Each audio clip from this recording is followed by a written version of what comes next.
નમસ્કાર વિદ્યાર્થી મિત્રો, તપોન ગ્રુપ ઓફ સ્કૂલ સંચાલિત આપણી યુટ્યુબ ચેનલ તપોન સાયન્સ એકેડમીમાં હું શિલ્પા મેમ આપ સર્વે વિદ્યાર્થીઓનું હાર્દિક સ્વાગત કરું છું. 11 science chemistry JEE NEET chapter first mole concept lecture 6.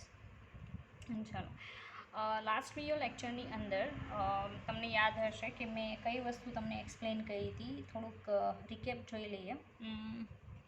મેં યાદ હોય તો પિરિયોડિક ટેબલની અંદર જે સમૂહ છે એનું નંબરિંગ કરેલું, બરાબર છે. હવે એ વસ્તુ કેવી છે કે તમારે યાદ રાખવાની હોય, બરાબર. મેં કાલે પણ કીધું હતું કે આપણા હાથની વાત નથી, આપણે સમજી લીધું, બરાબર છે. પછી યાદ રાખવાનું છે કે જો તમારે ઇંગ્લિશ નંબરિંગ કરવું છે 1 to 18, બરાબર, તો સીધું કન્ટિન્યુ ચાલશે. પણ જો તમારે લેટિનમાં એ અને બી વડે નંબરિંગ કરવું છે, બરાબર, તો તમારે એમાં ધ્યાન રાખવું પડશે, કારણ કે જે પ્રતિનિધિ તત્વો છે એમાં કેપિટલ એ આવશે અને જે બીજા એલિમેન્ટ્સ છે એમાં કેપિટલ બી આવશે. ઓકે.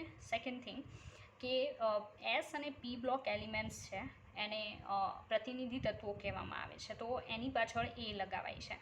તો એસ વિભાગનો જે પહેલો બીજો સમૂહ છે એને 1A 2A કહેવાય છે, અને પી વિભાગમાં 3A 4A 5A 6A 7A અને 8A આવશે. ઓકે. ચાલો, પછી જ્યારે ડી બ્લોકના સમૂહની વાત કરીએ ત્યારે મેં કાલે જ તમને સમજાવ્યું હતું કે લેટિનમાં નંબરિંગ એમાં છેલ્લેથી બીજા સમૂહથી સ્ટાર્ટ થાય છે, બરાબર. 1B 2B, પછી આગળ 3B 4B 5B 6B 7B, અને જે અંગ્રેજી નંબરિંગ પ્રમાણે 8 9 અને 10 સમૂહ છે એને હયારું 8B કહેવામાં આવે છે. આ બધી વસ્તુ બહુ ઇમ્પોર્ટન્ટ છે અને મેં શરૂઆતમાં એક્સપ્લેન કરી દીધી, બરાબર. ચાલો, સેકન્ડ, જે ઘણા સ્ટુડન્ટને તમે પૂછો ભાઈ 12th ફિનિશ થયા પછી ઇવન, બરાબર છે, જેમાં ડી અને એફ બહુ સારી રીતે આવે છે, તેમ છતાંય ઘણા સ્ટુડન્ટને એ ભાન નથી હોતી, બરાબર છે, કે આખો એફ વિભાગ કયા સમૂહમાં આવે છે. તમને એ જ જવાબ આપશે કે એ કોઈ સમૂહમાં આવતો નથી, પણ એ ખોટું છે.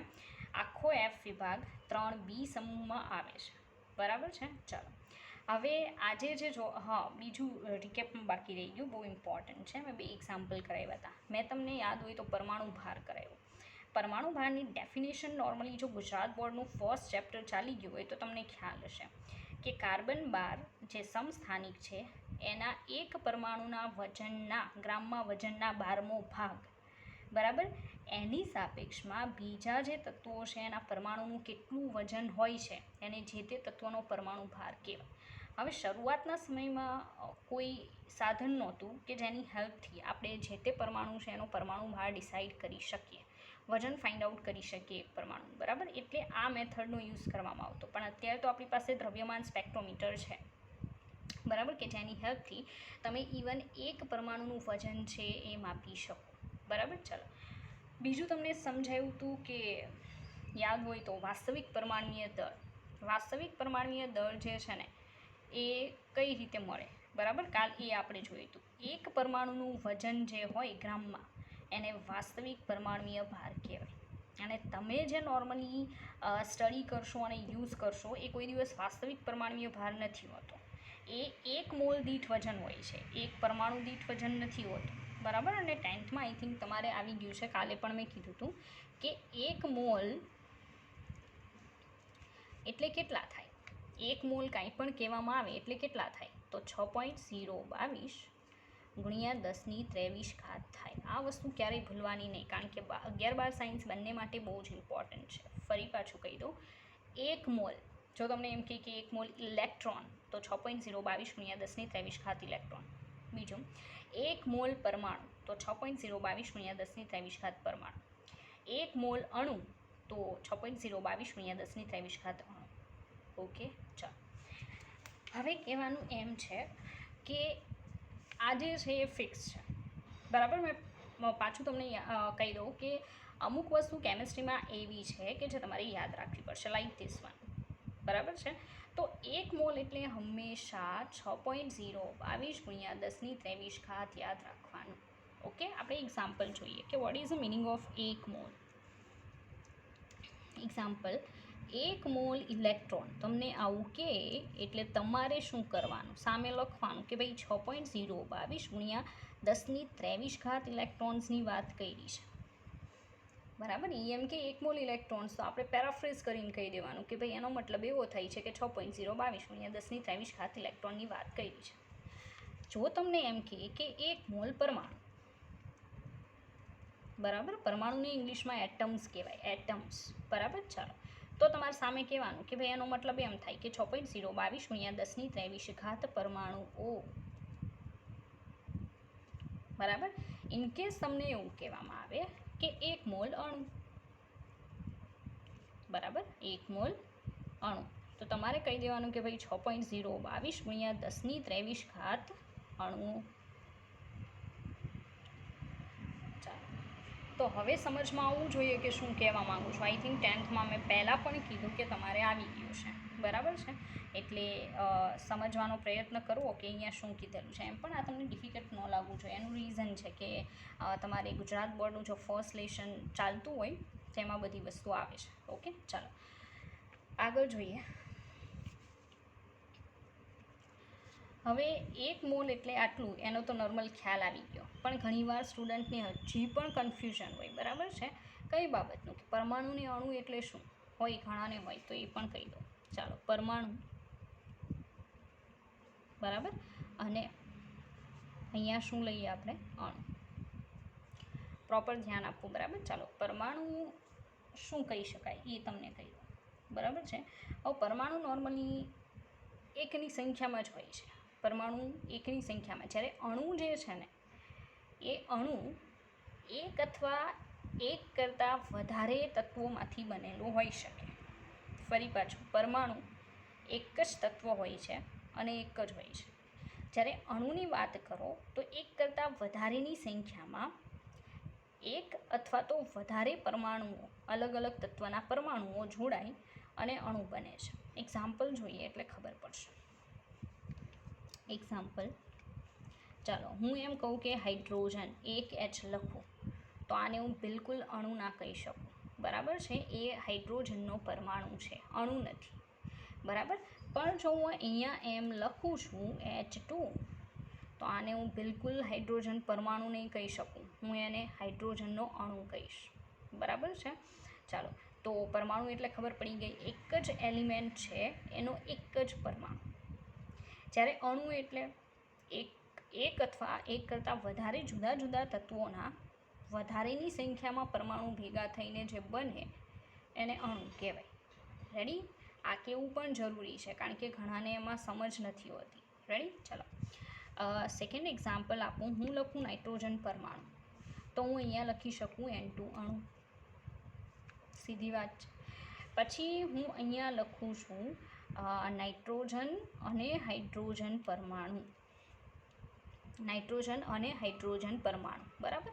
તો હું અહીંયા લખી શકું એમોનિયાનો અણુ, એમોનિયાનો અણુ. એમોનિયા તો તમારે બહુ આવ્યો હશે, બરાબર છે. NH3નો અણુ, તો તમે જોઈ શકો છો અણુ છે એમાં કોઈ એક એલિમેન્ટ નથી, બે જુદા જુદા તત્વો છે, એના એક કરતાં વધારેની સંખ્યામાં પરમાણુઓ ભેગા થઈને અણુ બને છે. રેડી? ચાલો આગળ વધીએ. હું કહું કે સોડિયમનો પરમાણુ, રેડી, તો હું એમ કહીશ કે સોડિયમનો અણુ, બરાબર. તો ઘણીવાર એવું પોસિબલ છે કે કોઈ તત્વ જે છે, ખાસ કરીને મેટલમાં, બરાબર છે, મેટલમાં તમે જોશો ને તો ક્યારેય નીચે બગડો તગડો આવવાની શક્યતાઓ છે જ નહીં, બરાબર, બહુ રેર કેસમાં બને તો. બાકી મેટલનો એક પરમાણુ એટલે એ જ મેટલનો એક અણુ થાય.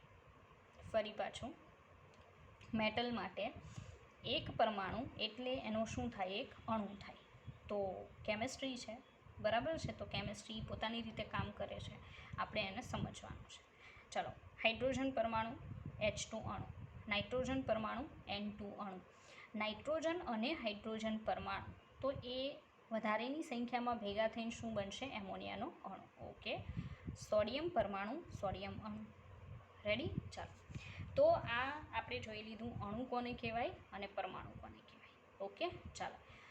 તો સીધી વાત છે, મેં તમને પરમાણુ ભાર શીખવાડી દીધો છે પણ અણુ ભાર નથી શીખવાડ્યો, બરાબર છે. તો હવે પછી આપણે શાના ઉપર જાશું, અણુ ભાર ઉપર જાશું. કાલે આપણે પરમાણુ ભાર જોયો તો don't take tension if you don't understand કે આપણે જે સમજાતા એમાં ગણતરી કઈ રીતે થાય છે, કારણ કે તમારે એ ગણતરી બિલકુલ કરવાની નહીં આવે, આ તો સમજ લેવાની હતી.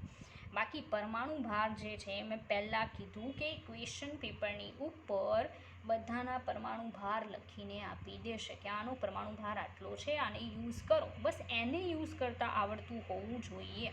એને હામાં યુઝ કરવાનો થશે? અણુભારમાં યુઝ કરવાનો થશે. જો ભાઈ પરમાણુ ભાર આપશે, આ જેડબલઈવાળા માટે ફાયદાકારક છે. જેડબલઈવાળાને તો અણુભાર પણ આપી દે છે, બરાબર છે.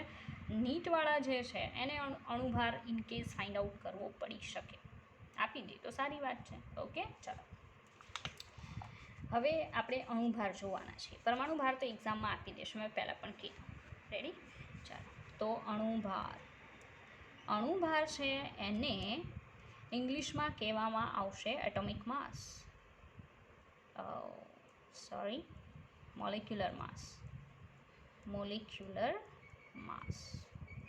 ઓકે, એટોમિક માસ એટલે પરમાણુ ભાર થાય. એટમ એટલે પરમાણુ અને મોલેક્યુલ એટલે અણુ, તો મોલેક્યુલર માસ. તો મોલેક્યુલર માસ કઈ રીતે ગોતી શકાય? રેડી? ચાલો એ જોવાનું છે. તો આપણે સ્ટાર્ટ કરીએ. એક્ઝામ્પલથી સ્ટાર્ટ કરશું.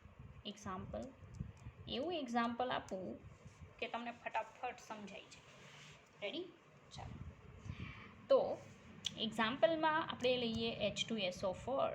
આ એવું બને જ નહીં કે ભાઈ તમે H2SO4ને ઓળખતા ના હોય, કારણ કે જ્યારે તમે 10th હશો ને ત્યારે તમારા સરે કે ટીચરે તમને કીધું હશે કે એસિડનો રાજા, તો તમે કીધું હશે H2SO4, બરાબર. તો H2SO4ને કહેવાય સલ્ફ્યુરિક એસિડ.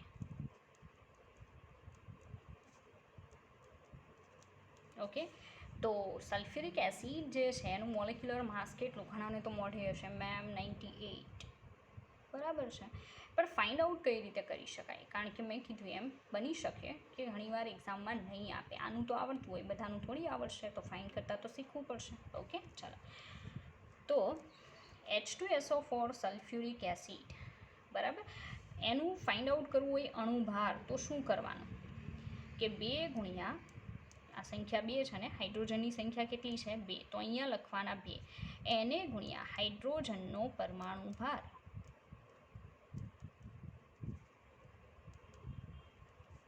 વત્તા સલ્ફરની સંખ્યા કેટલી છે? 1. જેની નીચે કાંઈ પણ ના હોય ને એ 0 નો હોય, ભાઈ 1 હોય. એટલે અહીંયા લખવાનું 1 ગુણ્યા સલ્ફરનો પરમાણુ ભાર. આવું તો તમને શીખવાડ્યું છે 10મામાં, કારણ કે આવે છે ભાઈ, બરાબર, પરમાણુ ભાર. પ્લસ અહીંયા 4 છે ઓક્સિજન. રેડી? તો આપણે કહેવાનું કે 4 ગુણ્યા ઓક્સિજનનો પરમાણુ ભાર. ઓકે, 4. હવે પરમાણુ ભાર આપી દીધા હશે, અહીંયા હું પણ આપી દઉં છું. ઓકે, હાઇડ્રોજનનો પરમાણુ ભાર કેટલો આવશે? તો પરમાણુ ભાર 1 આવે, અણુભાર 2 આવે. સલ્ફર જે છે, બરાબર છે, એનો 32 આવશે. ઓક્સિજન છે એનો 16 આવશે. રેડી? તો આપણે જરાક આનો યુઝ કરીશું. ઓકે, ચાલો, ઇઝ ઇક્વલ ટુ, તો અહીંયા ઇઝ ઇક્વલ ટુ 2 ગુણ્યા હાઇડ્રોજનનો કેટલો મૂકવાનો? 1 છે ને, અહીંયા હાઇડ્રોજનનો પરમાણુ ભાર 1, 2 ગુણ્યા પ્લસ એકડો છે ને 1 ગુણ્યા સલ્ફરનો કેટલો? 32. રેડી? પ્લસ 4 ગુણ્યા 16 થાય ને, ખબર પડી? બરાબર, તો આવું આવડવું જોઈએ. ચાલો, 2 એકા 2, અહીંયા 32, બરાબર. 16 ચોક 64, કરો ગણતરી. 4 ને 2 6 ને 2 8, 6 3 9, 98 ગ્રામ પર મોલ. આ એનો યુનિટ છે ભાઈ, યુનિટ યાદ રાખો, કારણ કે ગુજરાત બોર્ડની એક્ઝામમાં ઇનકેસ લખાણવાળી એક્ઝામમાં તમારે માર્ક્સ કપાઈ શકે યુનિટના. બાકી આપણે જેડબલઈ નીટમાં યુનિટના માર્ક્સ ના હોય, બરાબર છે. હા, ઇનકેસ એવું બની શકે એ લોકો જ્યારે તમને આન્સર છે ઓપ્શનમાં આપે ત્યારે યુનિટવાળા આપે, તો પ્રોબ્લેમ થઈ શકે. એટલે કહેવાનું એમ છે કે યુનિટ પણ બહુ ઇમ્પોર્ટન્સ રાખે છે, તો જરાક એના ઉપર ફોકસ કરો. ઓકે, ચાલો, તો આઈ થિંક આ બધાને ખ્યાલ હશે. આગળ વધીએ, આપણે બીજું એક્ઝામ્પલ લઈએ. રેડી? ચાલો,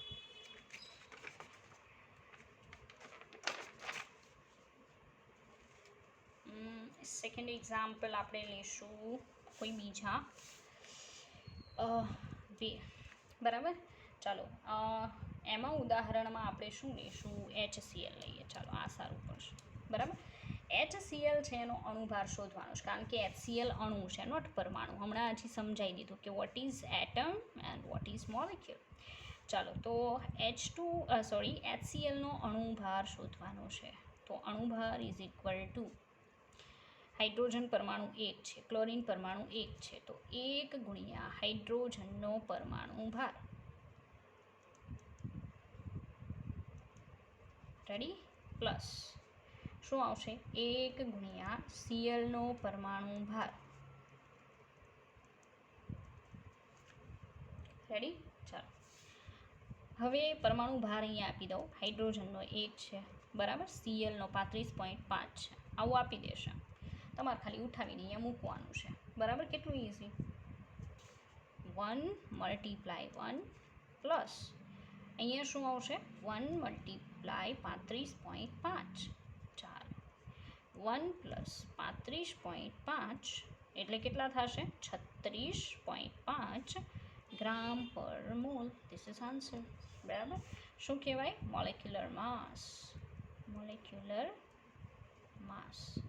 શોર્ટમાં લખવું હોય તો લખાય mm, બરાબર, શોર્ટમાં mm લખાય, મોલેક્યુલર માસ, રેડી. ચાલો તો આઈ થિંક તમે સમજી ગયા હશો, બરાબર છે, કે કઈ રીતે મળે છે. ઓકે, ચાલો બીજું આપણે આગળ વધીએ, એક એક્ઝામ્પલ જોઈએ. કાલે જે સમજાયું હતું એના ઉપરથી. ચાલો હવે જો તમને ઇનકેસ મોલેક્યુલર માસ ફાઇન્ડ આઉટ કરવામાં પ્રોબ્લેમ હોય, બરાબર છે, તો તમે મેસેજ કરી શકો, બરાબર છે, અથવા હું તમને અત્યારે થોડાક એક્ઝામ્પલ જાતે ગણતરી કરવા આપું છું, એનો પ્રયાસ તમે જાતે કરજો. ઓકે, ચાલો, અને એમાંથી ન થાય તો મને જણાવો. તો ધીસ ઇઝ યોર હોમવર્ક. એમાં તમારે ફાઇન્ડ કરવાનો HNO3. ઓકે, ચાલો નાઇટ્રોજનનો કહી દઉં છું. હાઇડ્રોજનનો તો આવી ગયો, નાઇટ્રોજનનો 14. ઓકે, ચાલો પછી બીજું શું લેશું આપણે, બહુ બધા છે. યસ, NH4OH, આનો ફાઇન્ડ આઉટ કરજો. આમાં તો બધું જાણીતું છે, બરાબર. હજી ડિફિકલ્ટ નહીં આપું, કારણ કે તમે પહેલાં આ ઇઝીવાળા કરો, પછી આપણે ડિફિકલ્ટવાળા જોઈશું, બરાબર છે. ચાલો ત્યાર પછી mg નહીં, CaCO3. ચાલો આનો આ અગત્યનું છે. એમાં કેલ્શિયમ છે ને 40, ઓકે, કાર્બન 12, પછી ઓક્સિજન તો ખબર જ છે, બરાબર. આ કેલ્શિયમ કાર્બોનેટ છે. ચાલો એ થઈ ગયું. પછી આગળ વધ્યા. માનો કે પછી તમારે ફાઇન્ડ કરવાનો હોય CA નહીં લઈએ, NaHCO3. ઓકે, ચાલો એમાં સોડિયમનો કેટલો આવશે તો 23, બરાબર. ચાલો તો આજે છે આટલા તમારે જાતે ટ્રાય કરજો કે આજે છે એના મોલેક્યુલર માસ કેટલા આવે છે, બરાબર. જે મેથડ શીખવાડી એ જ મેથડનો તમારે યુઝ કરવાનો છે. ઓકે, હવે આપણે આગળ વધશું. આઈ થિંક કાલે એક્ઝામ્પલ જે મેં શીખવાડેલા યાદ હોય તો, કે એવરેજ પરમાણુ ભાર કઈ રીતે મળે, રેડી, એના ઉપર ફોકસ કરીશું કે એવરેજ કઈ રીતે ફાઇન્ડ આઉટ કરી શકાય. લાઈક આપણી પાસે એક્ઝામ્પલ છે જેનો યુઝ કરીએ. તો હવે એમાં કન્ડિશન કેવી છે કે પ્રચુરતા જે છે ને, બરાબર, એ પ્રચુરતા તમને એક્ઝામમાં એ લોકો આપી દે. તો અત્યારે એક એક્ઝામ્પલ ફાઇન્ડ આઉટ કરું છું, બરાબર. તો એની પ્રચુરતા ઇનકેસ તમને આપેલી હોય તો તમે એ કરી શકશો. ચાલો, હા છે આપણી પાસે એવું એક્ઝામ્પલનો ગ્લુકોઝનો અણુભાર ફાઇન્ડ કરવાના છે. કદાચ સર તમને કરાવ્યું હશે. હા છે, ચાલો આપણી પાસે એક્ઝામ્પલ. ઓકે, ક્લોરીનનો યાદ હોય તો હમણાં થોડીક વાર પહેલાં મેં 35.5 કીધો, દેખાય. તો કઈ રીતે ડિસાઇડ થયું કે ક્લોરીનનો પરમાણુ ભાર 35.5 જે છે એ જ વાપરવો? કારણ કે ક્લોરીનના જે સમસ્થાનિકો છે ને એ હકીકતમાં આવા છે કે 17 ક્લોરીન 35, રેડી. બીજું છે 17 ક્લોરીન 37. ઓકે, આવા બે સમસ્થાનિક છે. તો સીધી વાત છે, ઘણા આપણને પહેલી વારમાં તો એવું થાય કે કાં તો 35 યુઝ કરવો કે 37 યુઝ કરવો, બરાબર, પરમાણુ ભારમાં. પણ જ્યારે આવી પ્રોબ્લેમ હોય કે 35 37 બંને છે, મતલબ સમસ્થાનિકોની સંખ્યા વધારે છે, ત્યારે કાલે આપણે જે મેથડ જોઈ હતી ને સરેરાશ પરમાણુ ભાર શોધવાની, બરાબર, પ્રચુરતા મલ્ટીપ્લાય એનો પરમાણુ ભાર ડિવાઇડેડ બાય 100, બરાબર છે. તો એ મેથડથી જે ફાઇનલ આન્સર આવે, બરાબર, એ પરમાણુ ભાર તરીકે નોર્મલી આપણે યુઝ કરીએ છીએ. તો આ તમારે એક્ઝામમાં પૂછાઈ શકે દાખલો, બરાબર. ચાલો, તો તો 17 ક્લોરીન 35 અને 17 ક્લોરીન 37, બરાબર છે. એના પર્સન્ટેજ આપી દીધા છે, એની પ્રચુરતા આપી દીધી છે. પ્રચુરતા એટલે પૃથ્વીના પોપડામાં કેટલા ટકા છે તે સમસ્થાનિક છે. તો 17 ક્લોરીન 35 75.77% છે. રેડી. અને એનો પરમાણુ ભાર પ્રોપર છે 34, 96, 89. બરાબર. ચાલો પછી પ્રચુરતા પર્સન્ટેજમાં આજે રોંગ લખાઈ ગયું. આ 1 મિનિટ. પ્રચુરતા જે છે બરાબર એ 17 ક્લોરીન 35ની 75.77% છે. બરાબર. અને એનો પરમાણુ ભાર જે છે એ છે 34.96, જ્યારે આ 17 ક્લોરીન 37 છે એની પ્રચુરતા છે 24.23%. બરાબર. અને એનો જે પરમાણુ ભાર છે એ 36.9659 છે. રેડી. તો આપણી પાસે બંનેનું બે છે. જો બંનેની પ્રચુરતા છે પૃથ્વીના પોપડામાં, બંનેની પ્રચુરતા આની આ છે અને આની આ છે. બરાબર. ચાલો હવે બંનેના પરમાણુ ભાર, તો આનો પરમાણુ ભાર જે છે એ આટલો છે, આનો પરમાણુ ભાર આટલો છે. કઈ રીતે મળ્યો હશે પરમાણુ ભાર? તો દ્રવ્યમાન સ્પેક્ટ્રોમીટરથી આપણને એક પરમાણુનું પહેલાં શું મળે? વજન મળે ગ્રામમાં. એને ગુણીએ શું કરી દેવાનું? 6.022 × 1023 એટલે આટલું તમને મળી જાય. બરાબર. એ કાલે સમજાયું. રેડી. ચાલો પણ એની બહુ ટેન્શન નહીં લેવાની, કારણ કે પરમાણુ ભાર એ લોકો આપી દેશે, તમારે ફાઇન્ડ આઉટ નથી કરવાનું. આ તો મેં તમને પાછું એક્સપ્લેન કર્યું. ચલો હવે શું કરશું કે આપણે કહીશું કે સરેરાશ પરમાણુ ભાર, સરેરાશ પરમાણુ ભાર ઇઝ ઇક્વલ ટુ શું આવશે? તો અહીંયા આવશે પહેલાં તો 35, બરાબર. એને ગુણ્યા એની શું લખવાની? પ્રચુરતા. બરાબર. 35 વાળું લીધું ને એટલે એની પ્રચુરતા, વત્તા અહીંયા કેટલા છે? 37, એને ગુણ્યા એની પ્રચુરતા.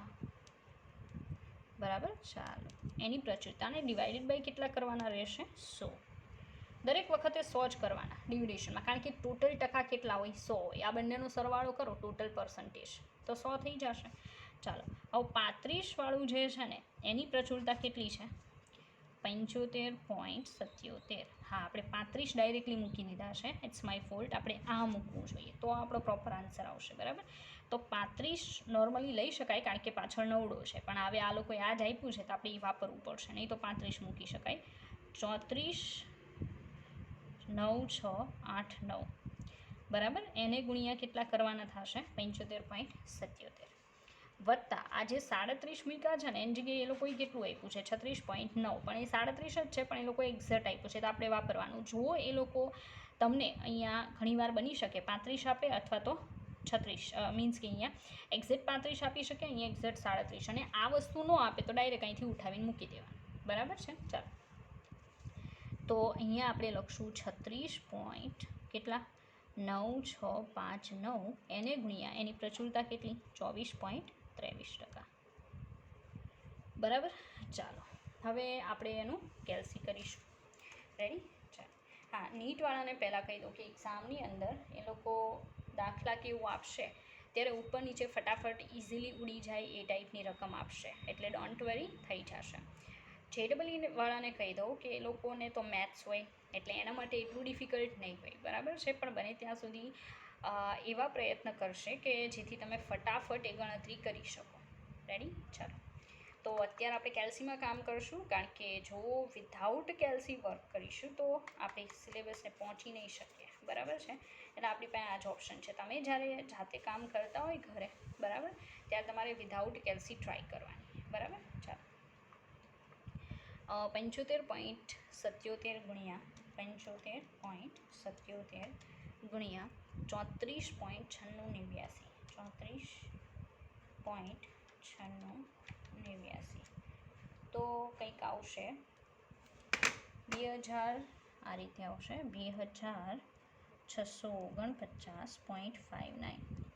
બરાબર. આને ભાગ્યા 100 કરવાના રહી ગયા, અહીંયા કરી દઉં છું. વત્તા હવે બાજુવાળું કરીએ 36.9659 ગુણ્યા 36.9659 ગુણ્યા 24.23. તો એ આવશે 895.6837 બરાબર, એને ભાગ્યા 100.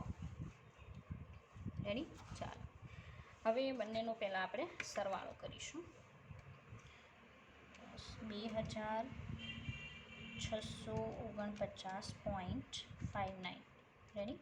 ચાલો એ આવે છે કંઈક 3005.2737 બરાબર, ડિવાઇડેડ બાય 100 આવશે. રેડી? ચાલો તો અહીંયા 2 પોઈન્ટ આગળ ખસીએ એટલે શું આવશે? 35 પોઈન્ટ. જો મેં પાછળના બે આંકડા યુઝ કર્યા છે, આમાં વળી 4 યુઝ કર્યા છે, 4 વાપરવા પડે. જો પાછું કહી દઉં, પોઈન્ટ પછી 4 આંકડા યુઝ કરવા. મેં પહેલાંમાં 4 યુઝ નથી કર્યા એટલે અહીંયા 5 આવવાની જગ્યાએ કેટલા આવ્યા? 4 બરાબર. બાકી એક્ઝેક્ટ કેટલું આવશે? 35.5. એટલે આપણે સામાન્ય રીતે એનો યુઝ કરવી CL માટે 35.5 વાપરીએ છીએ બરાબર. બાકી હકીકતમાં એનું છે કેટલું જોવો તો 35 છે એક સમસ્થાનિકનું, એકનું 37 છે. એટલે સરેરાશ જે હોય ને નોર્મલી યુઝ કરવામાં આવે છે બરાબર. અને કઈ રીતે શોધી શકાય? આખી મેથડ મેં કહી દીધી. આવો દાખલો તમને પૂછાઈ શકે પણ બસ આપેલું જ હોય એ જ વસ્તુ અંદર મૂકી પ્લસ કરી અને 100 વડે ભાગી નાખો, સીધો આન્સર આવશે બરાબર. 35.5 ગ્રામ પર મોલ. આ જે છે એ પરમાણુ ભાર છે કોનો? ક્લોરીનનો. રેડી? જે તમારે યુઝ કરવાનો છે.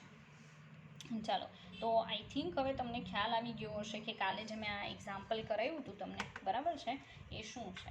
તો હજી પણ ઇનકેસ એવું એક્ઝામ્પલ હોય બરાબર તો આપણે જોઈએ, પણ આપણી પાસે એવું એક્ઝામ્પલ અત્યારે છે બરાબર. ચાલો છે આર્ગોનનું, તો આપણે ફરી પાછું એ જોઈ લઈએ એટલે ઘણાને જે પ્રોબ્લેમ છે એ સોલ્વ થઈ જાય. ચાલો તો એવું એક બીજું એક્ઝામ્પલ આપણી પાસે છે, આર્ગોનનું છે. ઓકે, 36 આર્ગોન બરાબર, બીજું છે 38 આર્ગોન અને ત્રીજું છે 40 આર્ગોન. તો મતલબ આર્ગોન છે એ જે છે એનો પરમાણુ ભાર 3 છે આપણી પાસે, એક 36 છે, 38 છે અને 40 છે. આપણે કયો યુઝ કરવો એ કઈ રીતે આપણને ખબર પડશે બરાબર છે, એ મેઇન વસ્તુ છે. તો શું કરવાનું કે એનું સરેરાશ કાઢવાનું અને પછી જ્યારે પણ આર્ગોન આવે ત્યારે એ યુઝ કરવાનું. એટલે એ લોકો આપી દેશે, આપણે નથી યાદ રાખવાનું. આ તો દાખલો પૂછાય કેમ ગણવાનું આપણે એ જોઈએ છે બરાબર. ચાલો હવે દરેકના આપણે શું જોશું? મોલર માસ ઓર એટોમિક માસ બરાબર છે. કારણ કે આર્ગોન એક પરમાણુ એટલે એક અણુ, બંને તમે જે ગણવું એ ગણી શકો. રેડી? તો આ સમસ્થાનિકોના જે આપણને શું આપેલા છે? પરમાણુ ભાર કે અણુ ભાર, આમાં બંને ચાલશે કારણ કે એક પરમાણુ એટલે એક અણુ છે. ચાલો પહેલાંનું આપ્યો છે 35.96755 ગ્રામ પર મોલ બરાબર. ચાલો સેકન્ડ જે આર્ગોન છે એનો 37.9672 ગ્રામ પર મોલ આટલો આપેલો છે. રેડી? અને ત્રીજાનો આપેલો છે 39.9624 ગ્રામ પર મોલ. રેડી? ચાલો તો ત્રણેયના પરમાણુ ભાર તમારી સામે છે. હવે એની જરૂર પડશે પ્રચુરતાની, તો આપણે પ્રચુરતા જે છે એ જોઈએ, એ પણ આપેલી જ છે બરાબર. ચાલો તો પ્રચુરતા જોઈએ. પ્રચુરતા એટલે ટકાવાર પ્રમાણ. પહેલા નંબરનું છે 0.337%, સેકન્ડ નંબરનું છે 0.063% અને છે 99.600%. ચાલો આના ઉપરથી તમને ઇનકેસ એક સવાલ પૂછે કે આર્ગોન છે એના જે 3 સમસ્થાનિકો દેખાય છે એમાંથી સૌથી વધારે સ્થાયી કોણ? બરાબર. તો તમારા માટે તો નવું છે એટલે ઇનકેસ તમે એવું કહી શકો કે I don't know which one is more stable બરાબર. પણ તમે જેનું ટકા વધારે દેખાતા હોય ને, જેનું અસ્તિત્વ વધારે હોય એ વધારે સ્થાયી હોય બરાબર. તો આર્ગોન 40 એના 99% છે.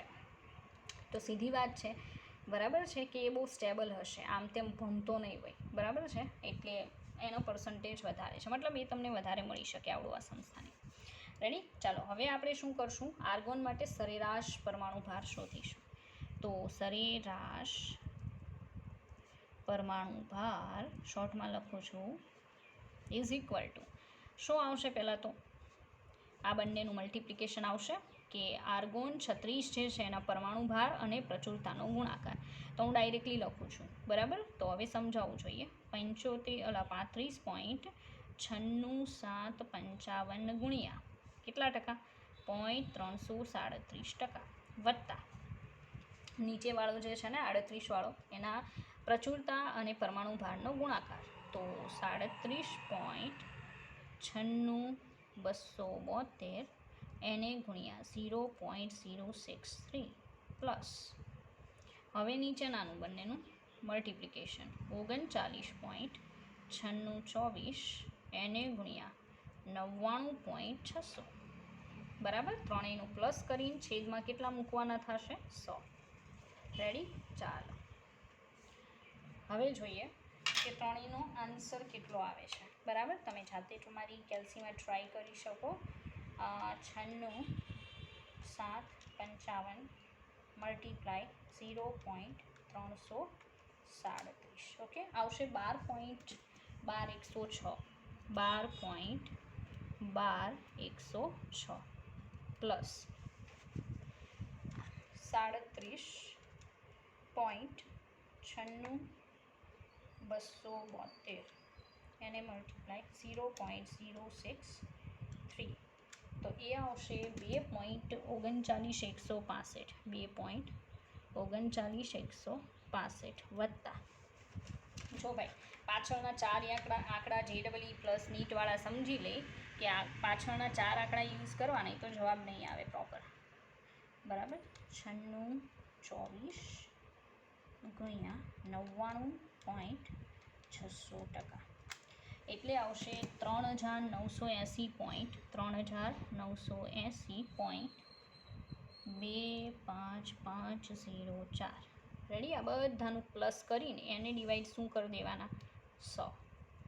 ઓકે, ચાલો તો આપણે ભાઈ કરીએ પ્લસ 2.39165 પ્લસ 12.1206 એટલે આવશે 3994.76775 ડિવાઇડેડ બાય 100.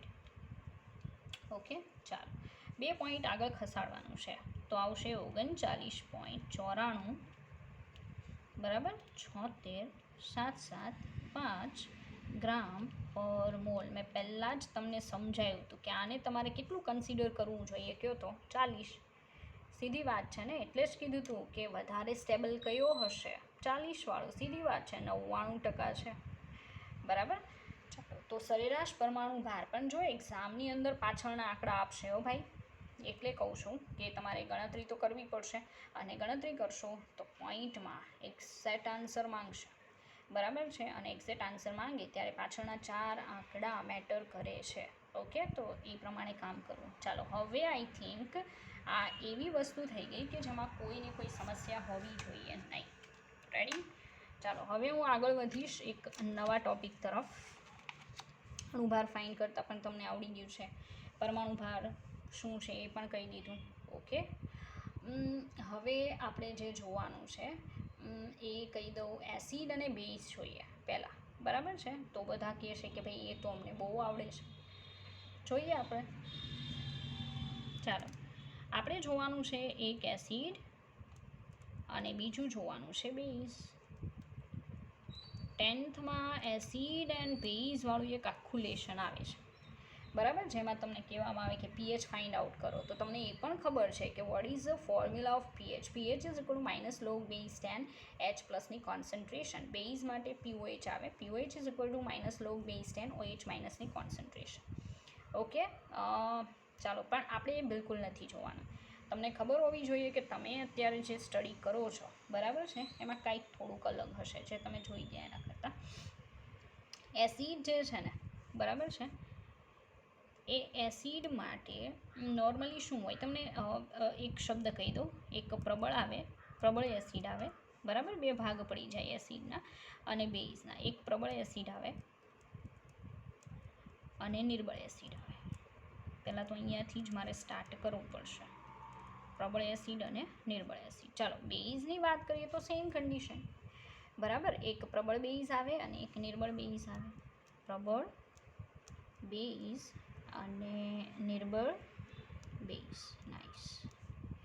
ચાલો હવે ઇનકેસ હું સવાલ કરું છું, ઇનકેસ નહીં, કે પ્રબળ એસિડ એટલે શું, બરાબર. તો વિચારો કે જવાબ શું આવશે. સેમ ક્વેશ્ચન કે નિર્બળ એસિડ એટલે શું, થર્ડ ક્વેશ્ચન પ્રબળ બેઝ એટલે શું, અને ફોર્થ ક્વેશ્ચન નિર્બળ બેઝ એટલે શું, બરાબર છે. તો તમને ખબર હોવી જોઈએ, કારણ કે આઈ થિંક આની ડેફિનેશન પણ 10th તમે જોઈ ગયા છો. તો ઘણા લોકો એમ કહેશે કે મેડમ વધારે પાણી નાખેલું હોય તો નિર્બળ, ઓછું પાણી નાખેલું હોય તો પ્રબળ, બટ ઇટ્સ નોટ ટ્રુ, બરાબર છે. એ રોંગ ડેફિનેશન છે. ડેફિનેશન જે છે ને એ કંઈક અલગ રીતે આવશે. કઈ રીતે, ઘણા લોકો જે પ્રોપર ધ્યાન આપેલું છે એને ખ્યાલ હશે કે જેનું 100% આયનીકરણ થઈ જાય, બરાબર, જેનું 100% આયનીકરણ થઈ જાય, કમ્પ્લીટ આયોનાઇઝેશન બતાવે, એને પ્રબળ કહેવાય, બરાબર. અને જેનું 2-3%, સમજી લો ને, 2-3% એટલે શું, કાંઈ નહીં, બરાબર. તો 2-3% વધીને 5% આયોનાઇઝેશન પોસિબલ બને એને નિર્બળ કહેવાય. બાકીના 95%નું આયોનાઇઝેશન નહીં થાય, 95-97%, બરાબર છે. તો પાણી નાખવાથી મંદ અને સાંદ્રવાળું બને. આપણે એ ડેફિનેશન નથી જોતા, આપણે પ્રબળ અને નિર્બળની જોઈએ છે, બરાબર. તો બંને માટે સેમ ડેફિનેશન આવશે, એ પ્રબળ એસિડ હોય કે પ્રબળ બેઝ હોય, બરાબર. પણ તો એ ચારેયની હું અલગ આપું, કારણ કે ઘણા માર જેવા હોય. પ્રબળ એસિડ કોને કહેવાય? એવું એસિડ કે જેનું 100% આયનીકરણમાં ખબર પડે ને પાછી, હા એવું તો આવડતું હશે. ઇનકેસ HCl હોય તો ઘણા કહે છે મેડમ H+, NCl-, બરાબર છે. ચાલો અત્યારે ચલાવી લઉં છું, બરાબર છે, પણ એ પણ એટલું પ્રોપર નથી. એવું એસિડ કે જેનું 100% આયનીકરણ થાય તેને શું કહેવાય? પ્રબળ એસિડ કહેવાય.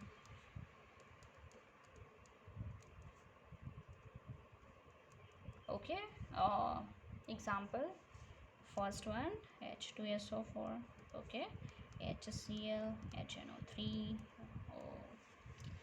રેડી. તો મેઇન જે છે આપણી પાસે એ બધા મેં દર્શાવી દીધા છે. પ્રબળમાં તમારે ખાસ તો 3 આવશે એટલે બહુ પ્રોબ્લેમ નથી, બરાબર છે. H2SO4, HCl and HNO3. ચાલો આગળ વધીએ. સેકન્ડ, નિર્બળ એસિડ.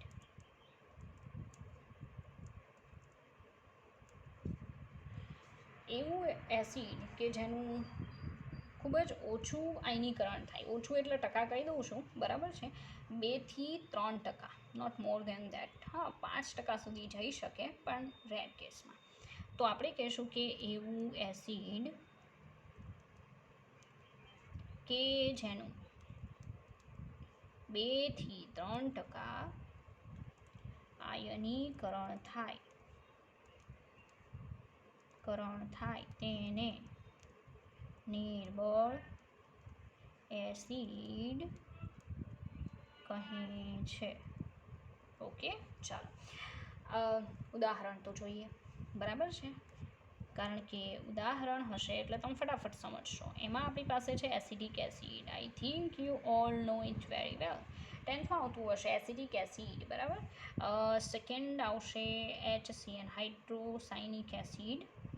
ઓકે, H2CO3, સોડા, બધા સોડા પીતા હશે, બરાબર. તો આ સોડા જ છે, this is soda. H2CO3, carbonic acid, બરાબર છે. ચાલો, તો બીજું એક એસિડ છે H2C2O4, બરાબર છે. તો H2CO3 કાર્બોનિક એસિડ છે, બરાબર છે. હાઇડ્રોસાયનિક એસિડ CH3COOH, અને લાસ્ટ વન છે H2C2O4, બરાબર. તો આજે જોવો છો ને બધા નિર્બળ એસિડ છે. વધીને કેટલું આયનાઇઝેશન થાય? 2-3%. બાકીના 97% જેટલું જે અણુ છે એઝ ઇટ ઇઝ રહેશે. ઇનકેસ એક્ઝામ્પલ લઉં તો એસિડિક એસિડ છે, બરાબર છે. એસિડિક એસિડ હું પાણીમાં નાખું તો વધીને કેટલા H+ મુક્ત કરી શકશે? મેં 100 અણુ CH3COOH ના નાખ્યા, બરાબર છે. તો 2 થી 3% એટલે કેટલા અણુમાંથી H પ્લસ છૂટો પડશે? ખાલી 2 થી 3 અણુમાંથી છૂટો પડે, બાકીના 97 અણુ એમ નામ રહેશે CH3CHHના સ્વરૂપમાં. એટલે એ નિર્બળ એસિડ છે. પણ જો હું H2SO4ને પાણીમાં નાખી દઉં તો હું જો H2SO4ના 100 અણુ પાણીમાં નાખું છું, બરાબર છે, તો એક H2SO4માં કેટલા H પ્લસ છે? 2. બરાબર છે. 100 અણુ નાખ્યા તો કેટલા H પ્લસ છૂટા પડશે? 200. મતલબ 100% એનું શું થઈ જાય? આયનાઇઝેશન. આવી કન્ડિશન હોય. રેડી? હવે ડેફિનેશન આવડવી જોઈએ. ઓકે, આગળ વધ્યા. સેમ પ્રબળ બેઝ અને પ્રબળ નિર્બળ બેઝ માટે. ચાલો,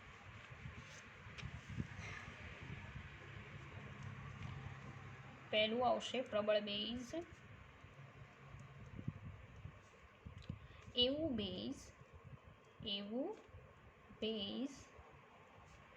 કે જેનું 100% આયનીકરણ, 100% શું થાય? આયનીકરણ થાય, તેને શું કહેવાય? પ્રબળ બેઝ કહે છે. ડેફિનેશનમાં કોઈ ફેર નથી, બરાબર? For both definitions are same. Example જોઈએ તો પ્રબળ બેઝમાં NaOH, આને તો તમે ઓળખતા જ હશો, બરાબર છે. KOH આ જે છે ને ફર્સ્ટ આલ્કલી મેટલના આવા બધા હાઇડ્રોક્સાઇડ, બરાબર, એ પ્રબળ બેઝ છે. રેડી? અમોનિયા પણ એક સારું પ્રબળ બેઝ છે. ઓકે, ચાલો. પછી નિર્બળ બેઝ.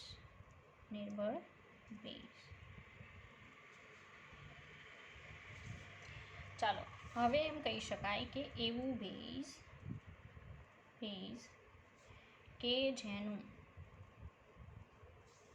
પાણીમાં નાખવાથી, હા, એ વર્ડ મેં નથી લખ્યો પાણીમાં નાખવાથી, પણ તમારે સમજવાનું છે કે કોઈ પણને પાણીમાં નાખો એસિડ કે બેઝ, જો 100% આયનીકરણ થાય તો પ્રબળ અને 2 થી 3% થાય તો નિર્બળ. બરાબર? એવું બેઝ કે જેનું 2 થી 3% આયનીકરણ થાય પાણીમાં. Okay,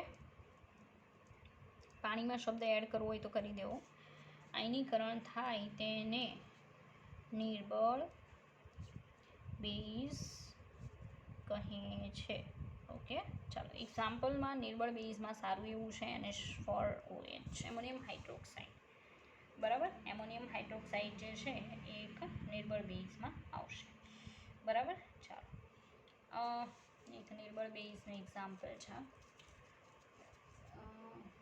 ready? ચાલો, પછી હવે આગળ વધીએ. હવે બીજા 2 શબ્દ શીખવવાના છે, એ સમજાવી દો. ફરી પાછું મારે કહેવું પડશે એસિડ અને બીજું કહેવું પડશે બેઝ. ચાલો, એસિડ હોય ને એની બેઝિકતા હોય, બેઝિસિટી કહેવાય.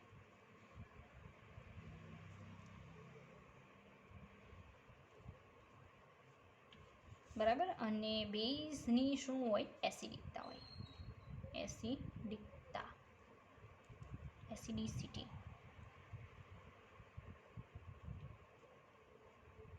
બરાબર? ચાલો, હવે આ શું છે? આ બહુ કામની વસ્તુ છે, એટલે આપણે જોઈએ છે, હમણાં કામમાં આવશે. એસિડ હોય એની બેઝિકતા હોય અને બેઝની શું હોય? એસિડિકતા હોય. કઈ રીતે ડિસાઇડ થાય? આપણે એ જ જોવાનું છે. અને એ શું છે? ચાલો, પહેલાં ડેફિનેશન આપી દઉં એટલે ખબર પડે. એસિડની બેઝિકતા એટલે શું? તો એસિડમાંથી જેટલા શું છૂટા પડી શકે? H plus or H3O plus છૂટા પડે તેટલી તેની શું કહેવાય? બેઝિકતા કહેવાય. બેઝિકતા કહે છે. બરાબર? એક્ઝામ્પલ તો આપણે જોવાના જ છીએ. ચાલો, બહુ સારું એક્ઝામ્પલ આપું એટલે તમને ખબર પડશે. H2SO4.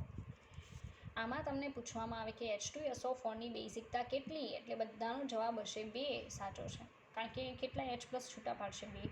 કઈ રીતે એ પણ સમજાવી દઉં. ચાલો, H2SO4ને પાણીમાં નાખવું, બરાબર? નાખી દીધું તો એમાંથી આ એક H પ્લસ બાજુમાં જશે, એટલે એમાંથી શું બની જાય? H3O પ્લસ પ્લસ શું બનશે? HSO4 minus.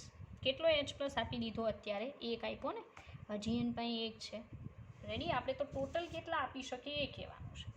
ચાલો HSO4 માઇનસ પ્લસ H2, પાછો એક H પ્લસ આપી દેશે તો H3O plus plus SO4 2 minus. જો તો કંઈ વધ્યું હવે H પ્લસ જેવું નહીં. તો એને કેટલા H પ્લસ આપ્યા? 2. તમે 2 રિએક્શન બતાવીને કેટલા H પ્લસ આપ્યા? 2. તો મતલબ H2SO4ની બેઝિકતા 2 છે. ચાલો, ઘણાને એમ પણ સમજમાં ન આવે તો બીજો ઓપ્શન. ચાલો, બીજો ઓપ્શન છે એનું સ્ટ્રક્ચર લખો. જો આમાં બહુ ટેન્શન લેવી નહીં, કેમ કે સ્ટ્રક્ચર જે છે એ 12 સાયન્સ ફિનિશ થશે ને પછી તમારે JEE નીટની એક્ઝામ આવશે. રેડી?